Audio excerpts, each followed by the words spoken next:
Student, स्वागत आपका अपने YouTube चैनल में। आज की वीडियो के अंदर अपने पढ़ते हैं सॉइल फॉर्मेशन के बारे में, यानी मृदा निर्माण के जो प्रक्रम हैं, कौन कौन से स्टेप्स होते हैं, उनके बारे में आज बात करेंगे। तो जो मैंने यहाँ पर लिख रखे हैं वो मृदा निर्माण के सारे प्रक्रम हैं, यानी 9 स्टेप्स हैं इसके अंदर टोटल। ये जो टॉपिक है वो बहुत इम्पोर्टेंट है सॉइल केमिस्ट्री का। बड़े क्वेश्चन के अंदर या फिर छोटे इस प्रकार से एक एक पार्ट पूछे जाते हैं और कंपटीशन की दृष्टि से भी यह टॉपिक बहुत इम्पोर्टेंट है। तो आज अपने बात करेंगे मृदा निर्माण के प्रक्रम, यानी जो नई सॉइल बनती है उसका निर्माण कैसे होता है, कौन कौन से स्टेप्स होते हैं, उनके बारे में चर्चा करेंगे। उससे पहले अपने को यह पता होना चाहिए कि मिट्टी का निर्माण है वो किस प्रकार से होता है। तो सिंपल सी बात है, जो रॉक्स होती है यानी चट्टानें होती है, उनकी वेदरिंग यानी कि उनके टूटने से नई मिट्टी का निर्माण होता है। ठीक है, वो जैसे जैसे टूटती है और उसका परिवहन यानी एक स्थान से दूसरे स्थान पर वो जाती है, उससे नई मिट्टी है वो लगातार एक के ऊपर दूसरी परत लगती रहती है, जिससे क्या है कि सॉइल प्रोफाइल का भी निर्माण होता है। यानी नई सॉइल प्रोफाइल बनना ही नई मृदा का निर्माण कहलाता है। तो अगर मोटे शब्दों में कहा जाए तो यही होगा कि चट्टानों से टूट करके मृदा का निर्माण होता है। अब उसमें कौन कौन सी प्रोसेस होती है उसके बारे में अपने डिस्कस करेंगे। तो पहली जो प्रोसेस है वो है ह्यूमिफिकेशन, या फिर उस प्रोसेस को अपने बोलेंगे यानी कि ह्यूमिनीकरण जिसको बोलते हैं, यानी कि ये ह्यूमस से मिलकर बना हुआ है, यानी ह्यूमस का मिट्टी के ऊपर एकत्रित होना। या जैसे सॉइल प्रोफाइल के अंदर मैंने बताया था कि ह्यूमस जो है वो कौन से संस्तर में होता है, मुख्य रूप से ओ संस्तर के अंदर पाया जाता है, बाकी संस्तर में कहीं भी नहीं पाया जाता। क्योंकि वहाँ पर क्या है कि ताज़ा जो पौधे की पत्तियाँ वगैरह होती हैं वो डल करके क्या बनाती हैं, ह्यूमस का निर्माण करती हैं, और वहाँ पर सूक्ष्म जो जीव हैं वो उसको अपघटित करके मिट्टी के अंदर पूर्ण रूप से मिला देते हैं। तो कहने का मतलब ये है कि कुछ भी जो सजीव वगैरह हैं या फिर पौधे की पत्तियां वगैरह हैं या पौधों के अवशेष हैं, वो उस पर गिर करके क्या बनाते हैं, ह्यूमस का निर्माण करते हैं। और इन्हीं कार्बनिक जो पदार्थ होते हैं उनके सड़ गल जाने की जो प्रक्रिया है इस प्रकार से चलती है, उसको ही ह्यूमिफिकेशन अपने कहते हैं। एक चीज़ आप याद रख लेना, यह ओ संस्तर के अंदर सबसे ज़्यादा पाई जाती है। और यह किस प्रकार के क्षेत्रों के अंदर सबसे ज़्यादा होती है, तो यह नम और उष्ण जो क्षेत्र होते हैं उस स्थानों पर इसकी मात्रा सबसे ज़्यादा पाई जाती है।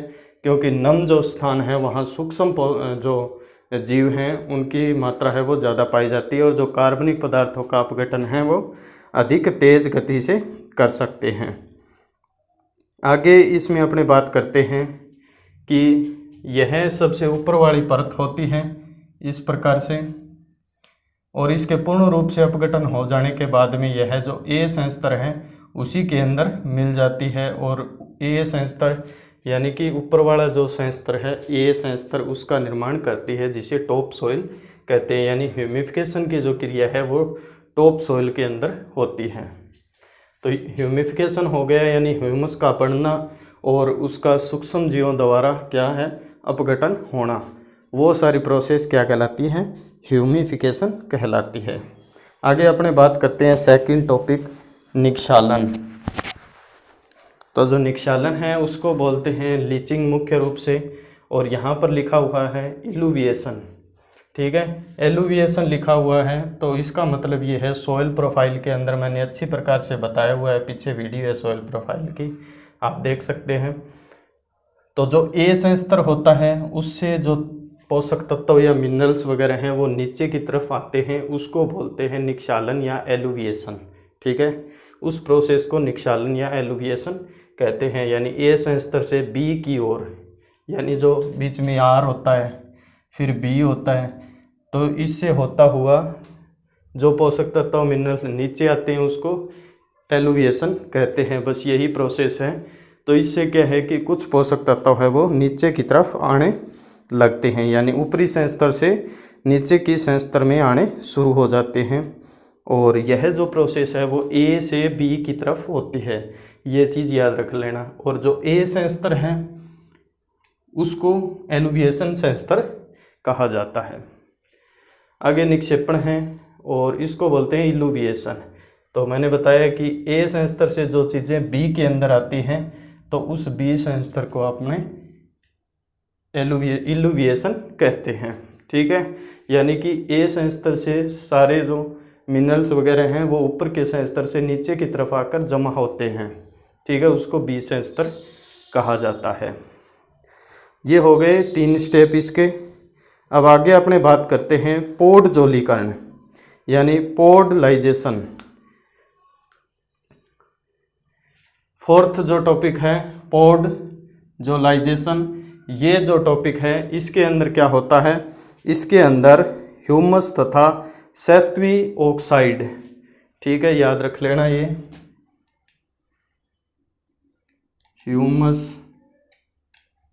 तथा सेस्क्वी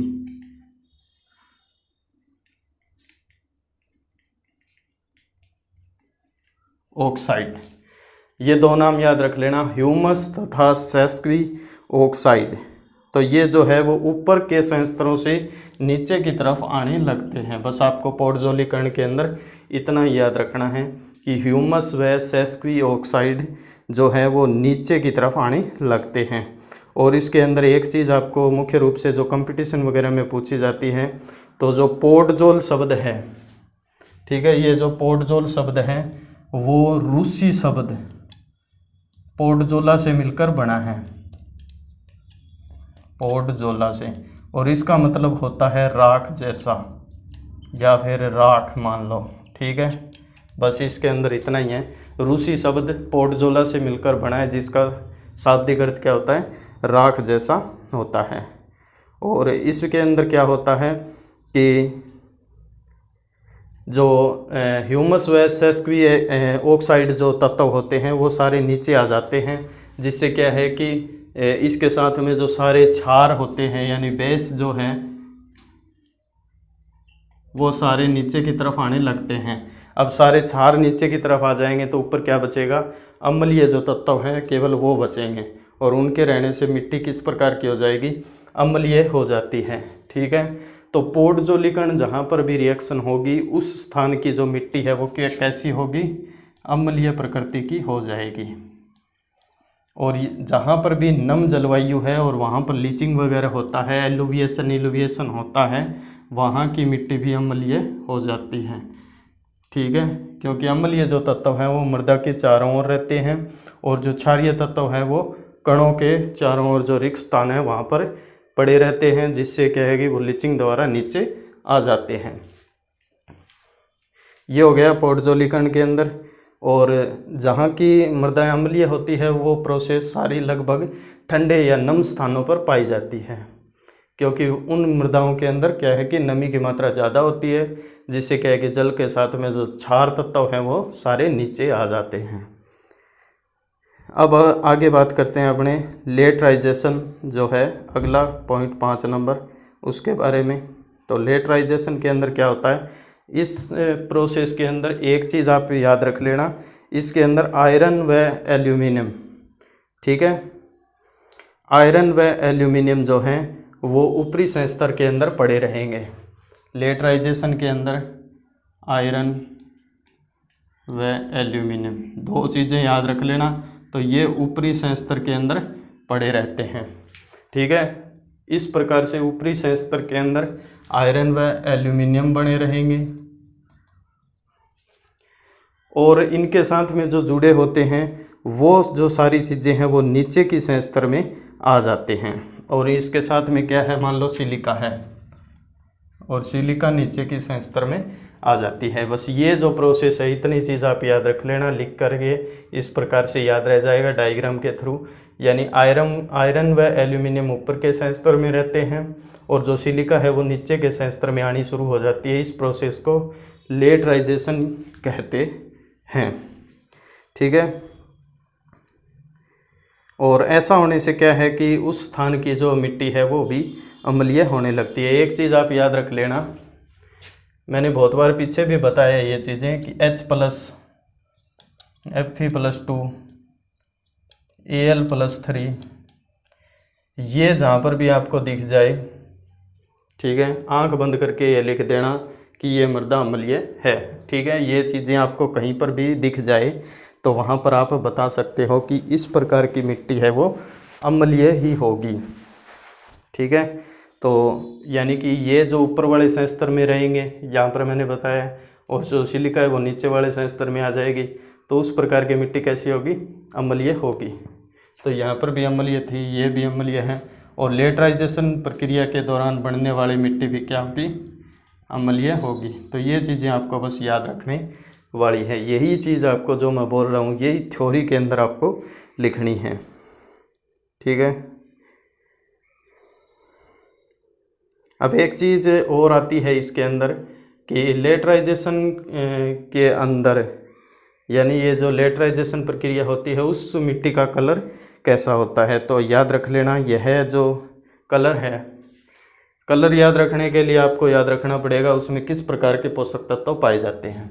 और जहाँ पर भी Fe होता है तो उन मिट्टियों का जो कलर होता है वो लाल ही होता है, याद रख लेना। जहाँ पर Fe होता है उन मृदाओं का कलर है वो लाल होता है। ठीक है, और वैसे भी जो लेटराइजेशन जो है और उसका जो निर्माण है वो लेटराइट शब्द से हुआ है, लैटिन भाषा का है लेटराइट, और उसका मतलब यही होता है ईंट के समान लाल। ठीक है, लेटराइट जो नाम है, लेटराइट ये लैटिन वर्ड है, याद रख लेना, और इसका जो मतलब है वो होता है ईंट के समान लाल। ठीक है, ये इसका नाम होता है, बस आपको इसके अंदर यही याद रखना है। और लेटराइजेशन जो प्रक्रिया है वो मुख्य रूप से उष्ण व अर्ध उष्ण जो क्षेत्र होते हैं उनके अंदर पाई जाती है, यानी गर्म इलाकों के अंदर यह पाई जाती है सिचुएशन। और यह मुख्य रूप से क्या है कि उष्ण व नम, और नम का मतलब यहाँ पर है जहाँ ज़्यादा बारिश होती है। ठीक है, ज़्यादा यानी एक साथ में ज़्यादा बारिश होती है, वैसे पूरे साल भर नहीं, एक साथ में ज़्यादा बारिश होगी, बल्कि जो इलाका जो जलवायु है वो उष्ण होती है, यानी जहाँ पर गर्मी ज़्यादा पड़ती है, और जहाँ पर नमी ज़्यादा है यानी कि बारिश वगैरह ज़्यादा होती है, उन स्थानों पर इस प्रकार की मृदाएँ पाई जाती हैं। उससे क्या होगा, क्योंकि बारिश के साथ में जो लीचिंग के थ्रू जो ऊपर वाले जो भी जैसे सिलिका वगैरह के तत्व हैं वो सारे नीचे की तरफ जाने लगते हैं। इसी कारण से वहाँ की जो मिट्टी है वो अम्लीय हो जाती है, क्योंकि ये सारी चीज़ें हैं वो नीचे की ओर चली जाती हैं। और एक चीज़ याद रख लेना, यहाँ पर सेस्क्वी ऑक्साइड है वो नीचे की तरफ चला गया था, और इस संस्तर के अंदर सेस्क्वी ऑक्साइड की मात्रा बढ़ने लगती है। ठीक है, बस आपको इतना ही इसके अंदर याद रखना है। आगे है कैल्सीकरण। कैल्सीकरण नाम से स्पष्ट है, कैल्सीफिकेशन या कैल्सीकरण, कैल्सीकरण यानी इसका कैल्शियम से याद रख लेना, कैल्सीफिकेशन। तो इसके अंदर कैल्शियम पोषक तत्वों की सांद्रता बढ़ने लगती है, यानी किसी भी संस्तर के अंदर कैल्शियम पोषक तत्वों की सांद्रता अगर बढ़ने लगती है तो उस जो रिएक्शन है उसको कैल्सीकरण कहा जाता है। और इसी कैल्शियम की वजह से क्या है कि वो मृदा के अंदर CO2 से क्रिया करके CaCO3 का निर्माण करती है, यानी कैल्शियम कार्बोनेट मिट्टी के अंदर बना देती है। और यह जो प्रक्रिया है वो शुष्क, ये चीज़ आप याद रख लेना, कौन सी जलवायु के अंदर होती है, शुष्क जलवायु के अंदर यह प्रक्रिया होती है, जहाँ पर कम बारिश होती है। ठीक है, कम बारिश वाले स्थानों पर यह प्रक्रिया पाई जाती है। ये कैल्सीकरण के अंदर आपको याद रखना है, कैल्शियम का जमाव होता है, शुष्क जलवायु में होता है, कम बारिश वाले स्थानों पर यह प्रोसेस पाई जाती है। क्यों पाई जाती है? क्योंकि कम बारिश होगी तो लीचिंग की जो क्रिया है वो भी कम होगी, और जो कैल्शियम मिट्टी में पड़ा हुआ है वो शुष्क जलवायु होने के कारण वाष्पीकृत होकर ऊपर की तरफ आने लगता है, और वह मिट्टी के अंदर उपस्थित CO2 से क्रिया करके क्या बना लेता है? कैल्शियम कार्बोनेट बना लेता है। और यह उसके बाद में क्या होता है, जब भी बारिश वगैरह होती है या फिर सिंचाई वगैरह की जाती है तो यही कैल्शियम हट करके वहाँ से, यानी कि दूसरे जिनको भस्म बोलते हैं, दूसरे जो प्लस आयन्स होते हैं, धन आयन होते हैं, उनके द्वारा इसको हटा दिया जाता है। इसके कारण क्या है कि मिट्टी परिवर्तित हो जाती है, यानी उसका pH है वो चेंज हो जाता है। अगला है डीकैल्सीकरण। डीकैल्सीकरण का मतलब, डी का मतलब हो गया हटाने का प्रोसेस हो गया, डीकैल्सीकरण का मतलब उस कैल्शियम को वहाँ से हटाना। ठीक है, जो कैल्शियम मिट्टी के अंदर आया था उस कैल्शियम को वहाँ से किसी भी तरह, यानी कि मैंने अभी बताया है कि दूसरे भस्म तत्व, यानी कि दूसरे पॉजिटिव चार्ज वाले पोषक तत्वों द्वारा उसको हटा दिया जाता है। तो जो हटाने की जो प्रक्रिया है उसी को कहते हैं डीकैल्सीकरण। और एक चीज़ आप याद रख लेना, धनायन विनिमय क्षमता जिसको बोलते हैं, धनायनों का आपस में इधर उधर से जाना, वो सारी प्रोसेस है वो आर्द्र क्षेत्रों के अंदर ज़्यादा पाई जाती हैं। आर्द्र क्षेत्रों में क्यों पाई जाती हैं? क्योंकि वहाँ पर जल जो है वो पोषक तत्वों के परिवहन का एक बहुत इम्पोर्टेंट साधन होता है, और उसी के कारण क्या है कि पोषक तत्व उसमें घुल करके एक से दूसरे स्थान पर आसानी से जा सकते हैं। तो डीकैल्सिफिकेशन जो रिएक्शन है वो आर्द्र क्षेत्रों के अंदर ज़्यादा होती है। और आर्द्र क्षेत्र कहाँ पर होते हैं? जहाँ अम्लीय मृदाएँ होती है। तो अम्लीय मृदाओं के अंदर इस प्रकार की प्रोसेस होती है, यानी कि CaCO3 वहाँ पर मौजूद होता है पहले से, और नमी होने के कारण वो सारा नीचे की तरफ जाने लगता है, यानी कि जो कैल्शियम है वो वहाँ से हटने लगता है। तो उस प्रोसेस को डीकैल्सिफिकेशन कहते हैं। और वो हटने के कारण उसको क्या कहते हैं, यानी कैल्शियम जो है वो क्षार तत्व की श्रेणी में आता है, यानी कि pH को बढ़ाने के लिए काम में लिया जाता है। जैसे अम्लीय मृदाओं में चूने का प्रयोग करते हैं, तो चूने में कैल्शियम होता है, ठीक है, तो और कैल्शियम हट जाएगा तो उससे क्या होगा? pH में कमी आएगी। तो जैसे जैसे कैल्शियम वहाँ से हटेगा pH कम होता जाएगा। आगे है लवणीकरण। तो लवणीकरण क्या होता है? लवणों का इकट्ठा होना। और इसके अंदर कौन से होते हैं लवण? सोडियम के लवण हो सकते हैं, मैग्नीशियम के हो सकते हैं, कैल्शियम के हो सकते हैं, ठीक है। जैसे ये लवण होते हैं NaCl, MgSO4, CaSO4, CuSO4, ठीक है।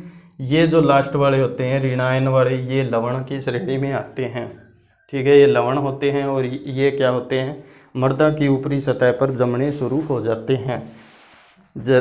ये ज़्यादा जो प्रोसेस है वो शुष्क क्षेत्रों के अंदर मुख्य रूप से की जाती है, क्योंकि शुष्क क्षेत्रों में क्या होता है कि जो मृदा के अंदर नमी है उसकी मात्रा बिल्कुल कम होती है, नमी यानी कि बहुत ही कम होती है, इसलिए वाष्पीकरण के थ्रू ये नीचे से ऊपर की तरफ आने लगते हैं। जहाँ पर जल ज़्यादा होता है वहाँ पर जल में घुलकर ये नीचे की तरफ चले जाते हैं। शुष्क क्षेत्रों में नमी कम होने की वजह से ये मृदा की ऊपरी सतह पर आने लगते हैं। इसलिए लवणीकरण जो प्रक्रिया है याद रख लेना कहाँ पर होती है?